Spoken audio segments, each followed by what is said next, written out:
ஆண்டவராகிய இயேசு கிறிஸ்துவின் நாமத்தினாலே இந்த விடுதலை தேடி நிகழ்ச்சிக்கு உங்களை வரவேற்கிறேன்.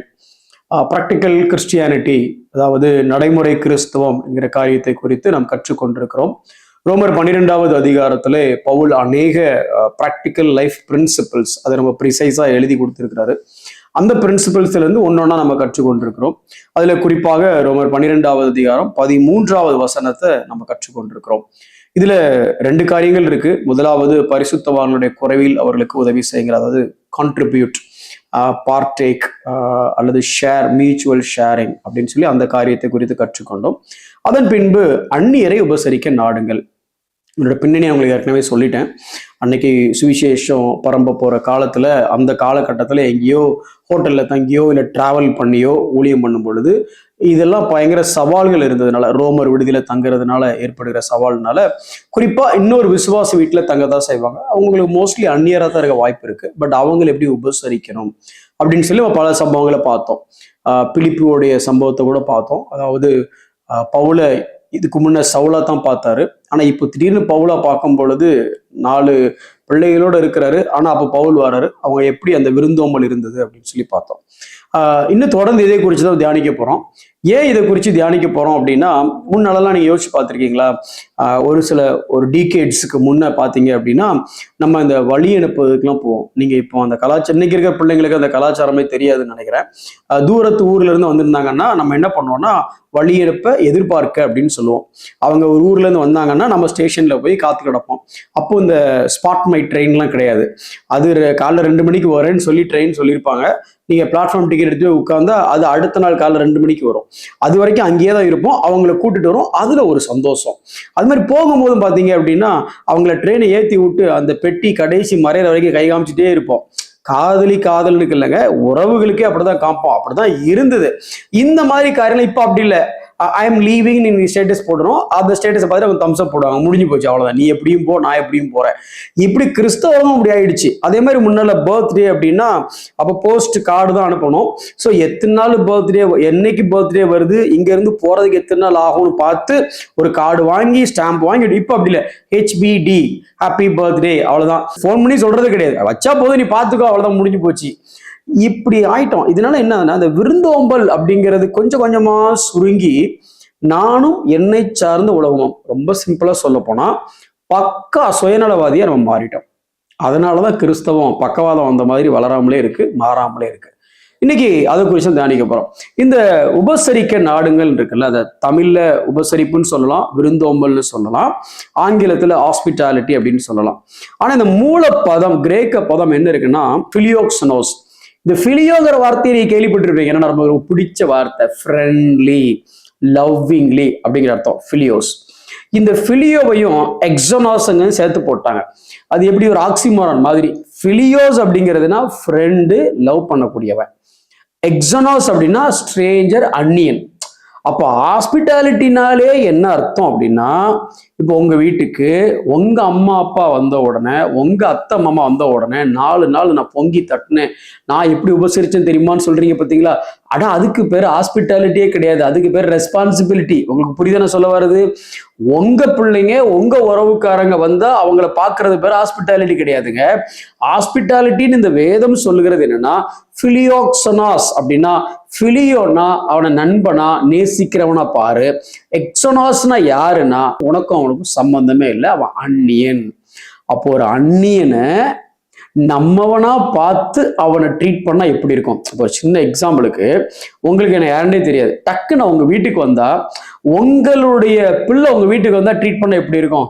டக்குன்னு ஒரு பிட்டை போட்டான் பத்தி அப்படின்னு நினைக்காதீங்க. உங்களுக்கு புரியுறதுக்காக சொல்றேன். இதுதான் பிலியோக்சனாஸ், அதாவது உபசரிக்க நாடுங்கள் அப்படிங்கிறது. சரி, இந்த உபசரிப்பு எப்படி இருக்கணும் அப்படிங்கிறதுக்கு நான் ஒரு எக்ஸாம்பிளா நான் சொல்லிட்டு வரேன். இன்னைக்கு வேதத்திலிருந்து சில வசனங்களை காமிச்சு, அதே மாதிரி அப்போஸ்தலர்களிலிருந்து இன்னும் ஒரு சம்பவத்தை உங்களுக்கு சொல்றேன் பாருங்களேன். எவ்வளவு நாள் சொல்லுவேன்னு கேட்குறீங்களா? இன்னும் ஒரு வாரத்திலும் விதத்தை கேட்போம். ஏன் அப்படின்னா, உங்களுடைய ஒழுக்கி விட்டாலே உபசரிக்கணும் அப்படிங்கிறது வர்ற வரைக்கும் டெய்லி இதான் மெசேஜ். தொடர்ந்து நீ அதுக்காக ஆஃப் பண்ணிட்டு போயிடாதீங்க, டெய்லி கேளுங்க. ஓகே, இப்போ 1 தீமோத்தி 5வது அதிகாரம் 10வது வசனம், அதை வாசிக்கிறேன் பாருங்களேன். இது பேசிக்கா சபையில பொறுப்புல இருக்கிறவங்க எப்படி இருக்கணும் அப்படின்னு பவுல் எழுதி வைக்கிறாரு. தீமோத்திங்கிறது பாஸ்டரல் எபிசல் அப்படின்னு சொல்லுவாங்க. ஒரு ஊழியக்காரனா இருந்தா பொறுப்புல இருந்தான்னா அவன் எப்படி எப்படி இருக்கிறோம். அதுல கூட இந்த உபசரிப்பு இருக்கு. வாசிக்கிறேன் பாருங்களேன். பிள்ளைகளை வளர்த்து அந்நியரை உபசரித்து, அந்நியரைன்னு போட்டிருக்கு, சொந்தக்காரரைன்னு போடல, ஓகேவா, ஞாபகம் வச்சுடுங்க. அந்நியரை உபசரித்து பரிசுத்தவான்களுடைய கால்களை கழுவி. பரிசுத்தவான்கள்லாம் யாரு? அந்நியர்னு வருது, அடுத்து பரிசுத்தவான்கள்னு வருது. நீங்களும் நானும் பரிசுத்தவான். அன்னைக்குன்னா அன்னைய காலகட்டத்துல விசுவாசிகள், அங்கங்க இருந்து வர விசுவாசிகள், அவர்கள் கால்களை கழுவி உபத்திரப்படுகிறவர்களுக்கு உதவி செய்து சகலவித நற்கிரியைகளையும் ஜாக்கிரதையாய் நடப்பித்துன்னு இருக்கு. அப்போ இங்க நிறைய நற்கிரியைகளை பத்தி சொல்லப்படுது. அந்த நற்கிரியைகள் என்னெல்லாம் இருக்கு? பரிசுத்தவான்களுடைய கால்களை கழுவுற நற்கிரியை இருக்கு, இன்னும் உபத்திரப்படுறவர்களுக்கு உதவி செய்கிற நற்கிரியை இருக்குது, அந்நியரை உபசரிக்கிற நற்கிரியை இருக்குது, பிள்ளைகளை நல்லபடியா வளர்க்கிற நற்கிரியை இருக்கு. அப்ப பல நற்கிரியைகளை பத்தி இங்க சொல்லுது. அதுல இந்த ஹாஸ்பிட்டாலிட்டி, விருந்தோம்பல், உபசரிப்பதும் ஒரு நற்கிரியையா இருக்கிறது. ஆமா, பை தி வே, நீங்களும் நானும் எதுக்கு ரட்சிக்கப்பட்டோம் தெரியுமா? உங்களுக்கு எதுக்கு ரட்சிக்கப்பட்டோம்? ஒன்று இப்படி சொல்லலாம். எபேசியர் 2வது அதிகாரம் 10வது வசனத்தை வாசி பார்த்தீங்கன்னா 6ல இருந்தே வாசிக்கலாம். கிருபையினாலே விசுவாசத்தை கொண்டு ரட்சிக்கப்பட்டீர்கள், இது உங்களால் உண்டானதல்ல, தேவனுடைய ஈவு. ஏன் ரட்சிக்கப்பட்டோம்? ஏனெனில் அப்படின்னு வசனம் ஆரம்பிக்குது. அவர் நம்மளை வச்சு சில நற்கிரியைகளை செய்வதற்கு ஆயத்தம் பண்ணியிருக்கிறார். அந்த நற்கிரியை செய்கிறதுக்காக தான் ரட்சிக்கப்பட்டிருக்கிறோம். அப்போ இந்த நற்கிரியையில ஒண்ணு என்ன அப்படின்னா, இந்த உபசரிப்பு நற்கிரியையில ஒண்ணு. இந்த நற்கிரியை நம்ம கிட்ட இருக்குதா? சரி, இதுக்கும் சபைக்கு என்ன சம்பந்தம்? நம்ம அடிக்கடி ஒரு வசனத்தை சொல்லுவோம் பார்த்தீங்களா, சர்ச்சுக்கு வரலன்னா பாஸ்டர் கரெக்டாக அந்த வசனத்தை சொல்லுவார். உங்களுக்கு எப்படி தெரியும் கேட்குறீங்களா? நான் இதே வசனத்தை தான் சொல்லுவேன். என்ன இருக்கு? எபிரேயர் 10:24-25, சபை கூடி வருதலை சிலர் விட்டு விடுகிறது போல நாமும் விட்டு விடாமல். ஆமாங்க, இது முக்கியம். In fact this is not a suggestion, this is a command. புதிய ஏற்பாடுல பல காரியங்கள் கட்டளையா கொடுக்கப்பட்டிருக்குது. குறைஞ்சபட்சம் 1050க்கும் மேற்பட்ட கட்டளைகள் புதிய ஏற்பாடுல இருக்குதுன்னு சொல்றாங்க. Duties you need to do. அதுல ஒண்ணு, இந்த சபை கூடி வருதலை விட்டு விடாதிருங்கள். சரி, இப்போ நீங்க விட்டு விடாதிருங்கள் கட்டளைங்கிறீங்க சார். நான் சர்ச்சுக்கு வந்துட்டேன், சர்ச்சுக்கு வந்த எனக்கு நீங்க என்ன சொல்லித்தரணும் அப்படின்னு கொஞ்சம் மேல இருக்கு. அது இந்த வசனம் 24வது வசனம் வாசிக்கிறேன் பாருங்களேன். மேலும் அன்புக்கும் நற்கிரியைகளுக்கும் நாம் ஏவப்படும்படி ஒருவரை ஒருவர் கவனித்து. சர்ச்சில், அதாவது சபை கூடி வர்ற இடத்துல ஒருவரை ஒருவர் கவனிக்கணுமா? நம்ம கவனிப்போம். எப்படி கவனிப்போம் தெரியுமா? அந்த கிறிஸ்துமஸ் அன்னைக்கு பார்த்தீங்க அப்படின்னா, அமேசான்ல ஆர்டர் போட்டீங்க, நான் ஃப்ளிப்கார்ட்ல போனேன், பட் நல்லா இருக்கு பிரதர், கவனிக்கிறது. அப்புறம் செயின் புதுசா இருக்கு, கிஃப்ட், ஓ கல்யாணத்துக்கா, கல்யாண நாளுக்கா, இது இந்த கவனிக்கிறத பத்தி சொல்ல. அதுக்கப்புறம் எவனா தூங்குறான்னு கரெக்டா பார்த்து கவனிக்கிறது, அந்த கவனிப்பு. நம்ம செர்மனை கவனிக்க மாட்டோம், ஆனா தூங்குறவனை கவனிப்போம். இந்த கவனிப்புங்கிறது என்னன்னா வாட்ச் ஓவர். என்ன வாட்ச் ஓவர்? அவங்க அன்பு உள்ளவங்களா இருக்காங்களா, நற்கிரியை செய்யறவங்களா இருக்கிறாங்களா? அப்படியே கொஞ்சம் மாத்தி பார்த்தா, இன்னைக்கு உங்க சபைக்கும் என் சபைக்கும் வர்றவங்களுக்கு சபை விசுவாசிகளா, சபை போதகரம் என்ன பண்ணா, ஸ்டிர் அப் ஈச் அதர். ஒருவரை ஸ்டிர் அப் பண்ணோம். எதுக்கு? தூண்டணும் சார், குட் ஒர்க்ஸ் பண்றதுக்கு. நம்ம பண்ற பிரசங்கத்தை கேட்ட உடனே அவன் குட் ஒர்க் பண்ணணும்னு அவனுக்கு தோணணும், அன்புல பெருகணும்னு தோணணும். இதுதான் சபையோட ரெஸ்பான்சிபிலிட்டி. இன்னைக்கு நம்ம சபைன்னு ஒரு கட்டடத்துக்குள்ள கூடி வந்துட்டோம். அன்னைக்கு இது மாதிரி வாரம் கூடி வர்ற கான்செப்ட் எல்லாம் கிடையாது. அன்னைக்கு கிடைச்ச நேரம்லாம் கூடுவாங்க. ரெண்டாவது, கட்டடத்துக்குள்ள கிடையாது, யாரு வீட்லயோ எங்க வாய்ப்பு கிடைச்சிடும். எனக்கு அதுதான் சபை கூடி வருது. அந்த காலகட்டத்துல அது எழுதுறாரு எபிரேயர் நிருபத்தை எழுதும்போது. அப்போ அன்னைக்கு எல்லாரும் சபை கூடி வரும் பொழுது அங்க எதுக்கு ஏவப்பட்டார்கள் அப்படின்னா, அன்பு காட்டுவதற்கும் குட் ஒர்க்ஸ் பண்ணுவதற்கும் ஏவப்பட்டார்கள். அது நடக்குதா இல்லையான்னு கவனித்து அதை நோக்கி ஏவுகிற ஒரு இடமா இந்த ஸ்தலம் இருக்கணும். இன்னைக்கு உங்க சபைக்கும் என் சபைக்கும் வரக்கூடிய மக்களை நாம இப்படிப்பட்ட காரியங்களை ஸ்டிர் அப், ஏவக்கூடிய அளவுக்கு நம்மளுடைய செய்திகள் இருக்குதா அப்படின்னு நம்ம பார்க்கணும். சரி, இங்க one of the good works, ஒரு நல்ல கிரியை என்னன்னா அந்த ஹாஸ்பிட்டாலிட்டி, உபசரிப்பும் நல்ல கிரியை.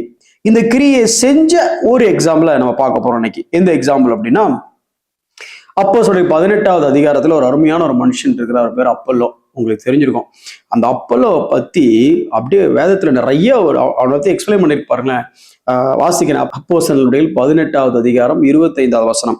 அவன் கர்த்தருடைய மார்க்கத்திலே உபதேசிக்கப்பட்டவன், யோவான் கொடுத்த ஸ்நானத்தை மாத்திரம் இருக்கு. ரொம்ப முக்கியமான வார்த்தை.